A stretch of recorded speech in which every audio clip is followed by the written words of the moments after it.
বসে বসে। আমি চলে যাচ্ছি, আমি কাপড় কিনবো। আমার ছেলেটা তখন 4 বছর। আমরা দুই স্বামী স্ত্রী সিটে বসে আছি, ও ফাঁকে দাঁড়িয়েছে, দাঁড়িয়ে আমার ঘাড়ে ধরে বলছে, বাবা কোথায় যাবা? আমরা কান্দি। যেতে যেতে দেখছি আমার বাঁ সিটে বসেছে একটা মেয়ে, ছোট একটা বাচ্চা কোলে একটা জিন্স প্যান্ট, জিন্সের জামা পরে আছে। আমি জানেন গোটা জীবনের রং ছটালো, এসব আমি দেখতে পাচ্ছি। যেতে যেতে আমার বউকে বলে, আজ তোকে একটা জিন্সের প্যান্ট আর জামা কিনে দেবো। আমার ছেলেটা বলছে, দেখবি তোর মাথায় এক চাপড় দেবো। ওর মা বলছে, বাবু যদি জিন্স প্যান্ট পরি তাহলে মোটরসাইকেলে বসবো, দুই দিকে ঠ্যাং দিয়ে, তোমার বসতে ভালো হবে। যে বলছে, আমি দুধ খাবো কোন দিকে বল? হাসবেন না, একটা 4 বছরের ছেলের যে জ্ঞান আছে, একটা ধাড়ি মাগির সেই জ্ঞান হয় না। আলোচনাটা ঠিক জায়গায় নিয়ে এসে দাঁড় করাও। একটা 4 বছর পুরুষ, সে আমার ছেলে, সে তার বুদ্ধি আছে যে স্তনপান করবো কোন দিকে, আর তোমাদের ভেড়িয়া মাগিদের জ্ঞান হয় না। এ পোশাক পরা যাবে না, পরা যাবে না, রসাতলে আজকে নামিয়ে দিলে। পোশাক পরা যাবে না, রসাতলে তাড়িয়ে দিলে পোশাক পরা। আমি মেয়েদের কাছে বহুবার ভিক্ষা করে দেখেছি, আমার কোনো লাভ হয় না। আমি প্রথম ভিক্ষা করেছিলাম কাশিতে, ভিক্ষার পাত্র নিয়ে দাঁড়িয়েছিলাম, আমি শিব, আমার লাভ হয় না। যুগে যুগে ভিক্ষা করে দেখেছি। রাবণ ভিক্ষা করতে এসেছিল সীতার ঘরে, লাভ হয় না। আমি দেখলাম মেয়ে ছেলের কাছে ভিক্ষা করে লাভ হবে না। রূপকোষাই গিয়েছিল একটা মেয়ের ঘরে ভিক্ষা করতে, যার নাম হচ্ছে মীরাবাই, লাভ হয় না। আমি দেখলাম মেয়ে ছেলের কাছে অনেকদিন ভিক্ষা করে দেখলাম, একদিন পুরুষের কাছে ভিক্ষা করে দেখলাম, মেয়েদের কাছে ভিক্ষা করে তো কোনো লাভ হলো না। একবার বেটা ছেলের কাছে ভিক্ষা করে দেখি কি লাভ হয়। ওদের নামেই আমার লালা বাবু। আমি বৃন্দাবনে যাই,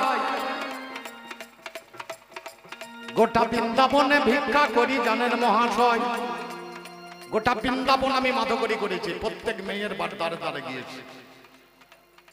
এসে গুরুদেবের চরণে ঝোলা দিয়েছিলাম, বললাম গুরু গো এবার আমার দীক্ষা দাও। বলে হবে না, এখনো এক বাড়ি বাকি আছে, সে বাড়িতে ভিক্ষা না করলে তোমার দীক্ষা হবে না। বলে কার বাড়ি? বলে জগৎ শেঠের বাড়ি। মানে তুমি মেয়ে ছেলের বাড়ি ভিক্ষা করেছো অনেকদিন, হবে না। তুমি একবার পুরুষের বাড়িতে গিয়ে ভিক্ষা করে, তবে তোমার হবে, তাছাড়া হবে না। জগৎ শেঠের বাড়িতে গিয়ে যখন ভিক্ষার ঝোলা নিয়ে দাঁড়িয়েছে, জগৎ শেঠ যখন একটু ভিক্ষা দিয়েছে ঝোলাতে, তারপরে তার দীক্ষা। লক্ষ্য করে দেখেছো? বৃন্দাবন আজ পর্যন্ত লালার নামে কাগজ হয়ে আছে। আজও মুর্শিদাবাদের লোক যদি গিয়ে আধার কার্ড দেয়, অর্ধেক বৃন্দাবনে মুর্শিদাবাদের লোকের ছাড় আছে, সে যেখানে সেখানে থাকতে পারে। আজও এই আমি 1 মাসও হয়নি বৃন্দাবন থেকে ঘুরে আসা। আমি ঘুরিয়ে ঘুরিয়ে সব দেখেছি, ঘুরে ঘুরে সব দেখেছি। তুমি যা তা বললে আমি মানবো না, পরিষ্কার করে বলতে হবে, তাছাড়া মানবো না। তোমরা করলে কি, আমরা কি করলাম? আমরা কিছুই করতে পারি না, তোমরাই সব করেছো। তোমরা বলছো আমাদের বিদ্যামন্ত্রী, আমাদের খাদ্যমন্ত্রী। আচ্ছা বলেন তো, আমাদের এই অঙ্গরাজ্যের যে মন্ত্রীগুলো আছে, এই মন্ত্রী থেকে চালাই কে? আসতে পারে। আমাদের অঙ্গরাজ্যের যে মন্ত্রীগুলো আছে, এদেরকে চালাই কে? এরা তার প্রধানমন্ত্রী নয়। এই মন্ত্রীদের উপর আর একজন আছে, সে কে? এখন আছে মোদি। এর ইঙ্গিতে গোটা ভারতবর্ষ চলছে। তাই তোমাদের যে মন্ত্রীগুলো তুমি দেখাচ্ছ, তার উপরে কে বসে আছে সেটা একবার হিসাব করেছো?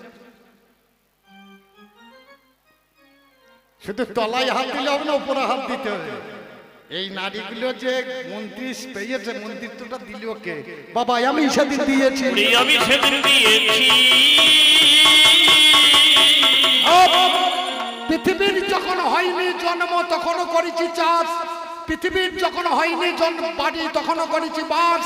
পৃথিবীর বাবা গাভীর যখন জন্ম হয় নাই তখনও পেতেছি দই, লক্ষ্মীর যখন জন্ম নাই তখনও খেয়েছি খই। বহু পরে তুমি জন্ম নিয়েছো। বিশ্বের যখন জন্ম হয় নাই তখনও করেছি বাস, বলদের যখন জন্ম হয় নাই তখন করেছি চাষ। আমি সেই লোক। গাভীর যখন জন্ম নাই তখনও খেয়েছি দই, লক্ষ্মীর যখন জন্ম নাই তখনও খেয়েছি খই। আমি সেই লোক। তার কাছে যদি তুমি এই কথা বলো তাহলে সেই মায়ের কাছে মাসির গল্প করা হবে না। কাকে কি বলছো একটু হিসাব করে বলতে হবে তো। আমি যদি গিয়ে বাবাকে বলি শুয়োরের বাচ্চা, আমার কাজটা ভালো হবে? আপনাদের বিচার। তাহলে তোমাকে যে মন্ত্রিত্বটা দান করেছে তাকে তুমি দেখতে চাইছো, তাহলে তুমি লোক ভালো। তুমি কি জানো যে ওপর মহল বসে আছে, সে যদি ইচ্ছা করে সিজ করিয়ে দেবে, সিজ করে দেবে।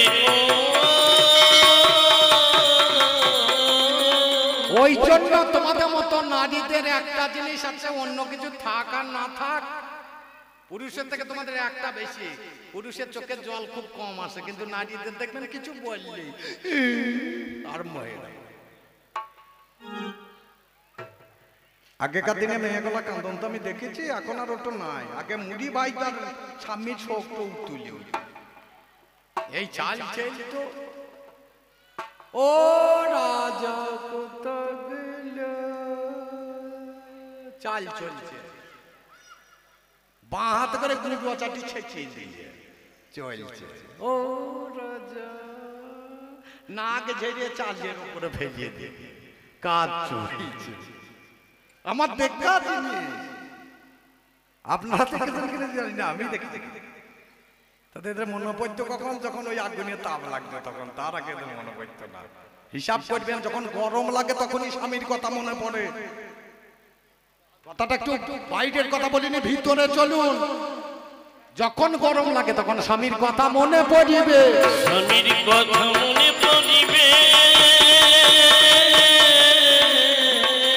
তার আগে কথা বাবা মনে পড়ে না। তখনই কথা মনে পড়িবে, তার আগে কথা মনে পড়ে না। গরম লাগলে মনে পড়িবে। দেখবেন 34টা বাঘ ছেড়ে দিয়ে একটা পুরুষ মাঝখানে দাঁড়িয়ে থাকে। আপনারা জানেন একটা বাঘ এলে একটা মানুষকে খেয়ে নেবে, থাবা মেরে দেবে সঙ্গে সঙ্গে, কিন্তু 34টা বাঘ ছেড়ে দিয়ে মাঝখানে দাঁড়িয়ে থাকে একটা পুরুষ। তার হাতে একটা ছোট বড় ইলেকট্রিক চাবুক থাকে।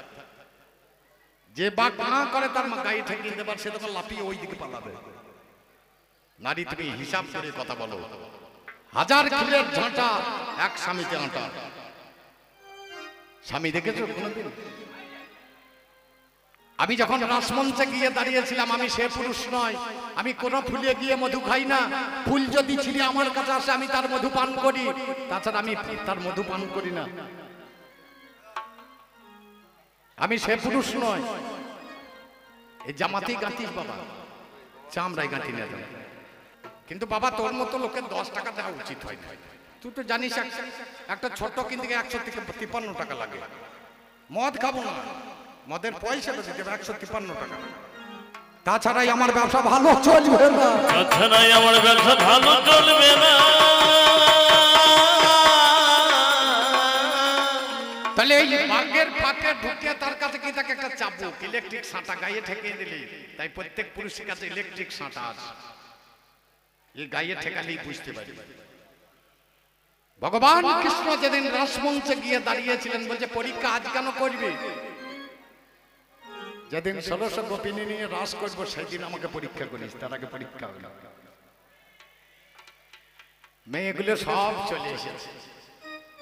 যখনই বাঁশিটা বাজিয়ে দিয়েছে স্বামী ছেড়িয়ে চলে আসে। তাহলে এর মধ্যে কিছু মাল আছে, তাছাড়া দড়িয়ে আসবে কেন? যখনই কাছে এসে দাঁড়িয়েছে, আর গোবিন্দ খুব তো চালাকের শিরোমণি, কও হে গোপী কিসের লাগি গহন বনে এলে, তুমি কও হে গোপী কিসের লাগি গহন বনে এলে, নিজ পতি থাকতে কেন পরপতি তোমরা ভজ হে তোমরা কিসের লাগি গ্রহণে বনে এই জিনিস থেকে যদি এখনকার মেয়েরা ওই পরপতি বলছে যাই এখন নাকি আমি নিচে নামাতে এইটাই দেখাইছিলাম তোমাকে এদের কবার বিয়ে করে আর কবার ধরে আর কবার ছাড়ে আমি ঠিক বলতে পারবো না এখনকে যে মেয়েগুলো ও মা কিছু মনে করে না সন্ধ্যাবেলায় চা পাওয়া যায় না জানো বাড়িতে টিভিটা রাগ করে আমি কেটে দিয়েছি বলে আমি আর পয়সা ভরবো না বলে কেন মানে তোদের জন্য চা পাওয়া যাবে না কি সিরিয়াল চলে এসে কে জানো 5-6টা করে স্বামী একটা মেয়ে আর তার জলসা খুলি দেখছি মেয়েগুলো দৌড়ছে চা পাই না সন্ধ্যাবেলা কার টাকে আচ্ছা মা এই দেখে লাভ হয়েছে এরপরে রামায়ণ চলছে কোনোদিন দেখেছো 8:30টায় দেখো না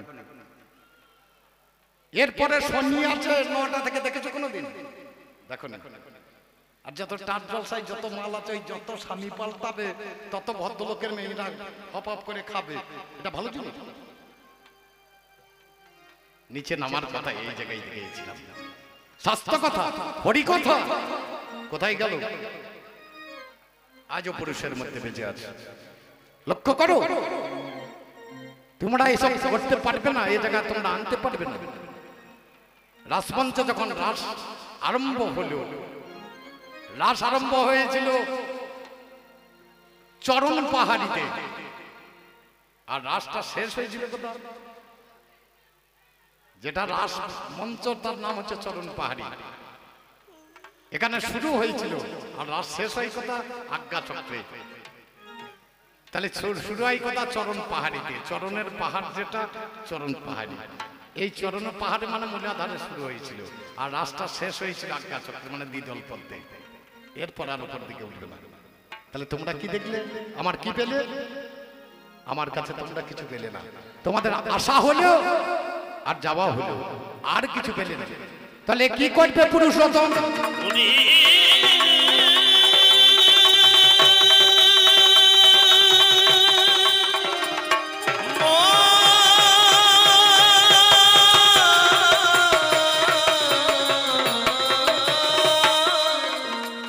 তেতা যুগের মাঝখানে নামে যার অম্বরীশ তার মাত্র 12 বছর পরমায়ু হয় কোন শাস্ত্রে 10 বছর পরমায়ু কয় তাহলে পরমায়ু কত 10 বছর 9 বছর 11 মাস 29 দিন কেটে গেছে আর একদিন বাকি আছে মা কাঁদছে বাবা কাঁদছে ছেলেটা বাঁচবে না ছেলেটা মরে যাবে মা খুব কাঁদছে কিন্তু মাকে জিজ্ঞেস করছে ছেলে মা কাঁদছো কেন বলো বলতে পারছে বাবা কাঁদছে বাবাকে গিয়ে জিজ্ঞেস করছে বাবা তোমার নয়নের জল কেন গো বলে বাবারে তুই আর 24 ঘন্টা বাঁচবি তার বেশি বাঁচবি না এমন সময় এক মহাজন ভিক্ষার ঝোলা লইয়ে স্কন্ধে করে দাঁড়িয়ে গেল সেদিন বাবা তাদের বাহির ও দুয়ারে কে আছো ঘরে ভিক্ষা দাও অম্বরীশে মা ভিক্ষা দিতে যাচ্ছে মা আমি তো আর বাঁচবো না তাহলে ভিক্ষাটা আমি দিই ভিক্ষার ঝোলাটা থালিটা নিয়ে গিয়ে ঝোলার মধ্যে দিচ্ছে ঝোলায় যেমনই ঢেলে দিয়েছে মাথায় হাত দিয়েছে বাচ্চা ছেলে বাবা রে দীর্ঘজীবী হবে পায়ে প্রণাম করে বলছে আপনার কি ব্যবসা আপনি কি আর 2টি চাল বেশি নেবেন বলে কেন বাবা বলে আমি আর 18 ঘন্টা বাঁচবো তার বেশি পরমায়ু নেই আমার বলে বাবা রে বৈষ্ণব কখনো মিথ্যা কথা বলে না বলে তাই না হ্যাঁ বলে তাহলে আমার কি হবে বলে নাম করো কি নাম করব বলে ভগবানের নাম করো রাম নাম করো মুক্তি লাভ করো বলে কোথায় করব বলে হয় মনে না হয় বনে আর তাছাড়া ঘরের কোণে যেখানে খুশি তুমি করতে পারবে ভিখারি চলে গেলেন অম্বরীশ ফিরে গিয়ে পিতামাতাকে প্রণাম করে বাবাকে বলছে বাবা আমি আর থাকবো না বলে কোথায় যাবি আমি বনে চলে যাব আমি বনে চলে যাব এই বলে অম্বরীশ ঘর বাড়ি ছেড়ে তরা করে পৌঁছাইলেন বনের মাঝারে একটা মুনিবরের আশ্রমে দেখিবারে পেল, সেখানেতে কেউ নাই, জানতে ইচ্ছা হলো, ঘুরে ঘুরে দেখছে কেউ আছে কিনা, কেউ নাই। দেখছে আশ্রমটা অপরিষ্কার হয়েছে, যে থাকবে থাক, না থাকবে না থাক।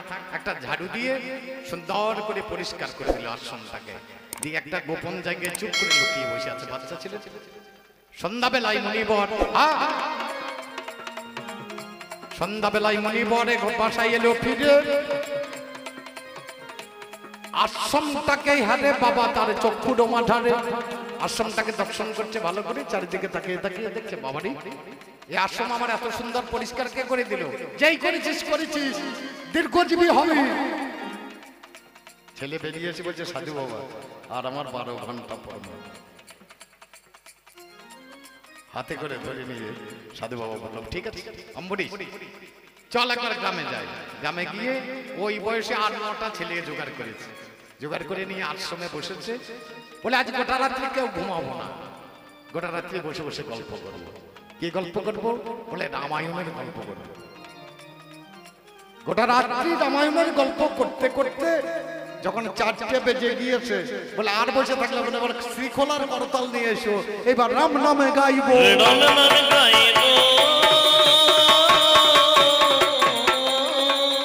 বসে বসে গাইতে আরম্ভ করে দিলেন রাম নাম। গাইতে গাইতে গাইতে গাইতে সকাল হয়ে গেল, সূর্য উঠে যাবে।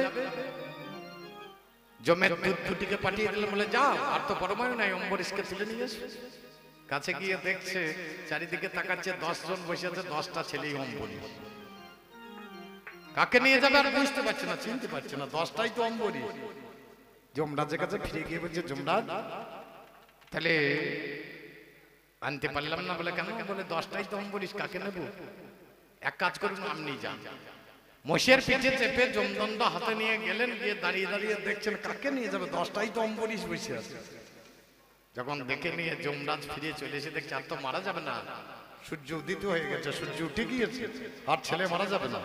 ফিরে চলে এসে চিত্রগুপ্তর ঘরে ঢুকে গেল। যে ঘরে খাতাপত্র সারে সেই ঘরে ঢুকে গিয়ে যমদণ্ড দিয়ে 10-এর পাশে একটা আঘাত করে দিল জোরে। 10 ছিল, ডান দিকে একটা গোল শূন্য বসে গেল। কত হলো? 10 ছিল, পরমায়ু হয়ে গেল 100।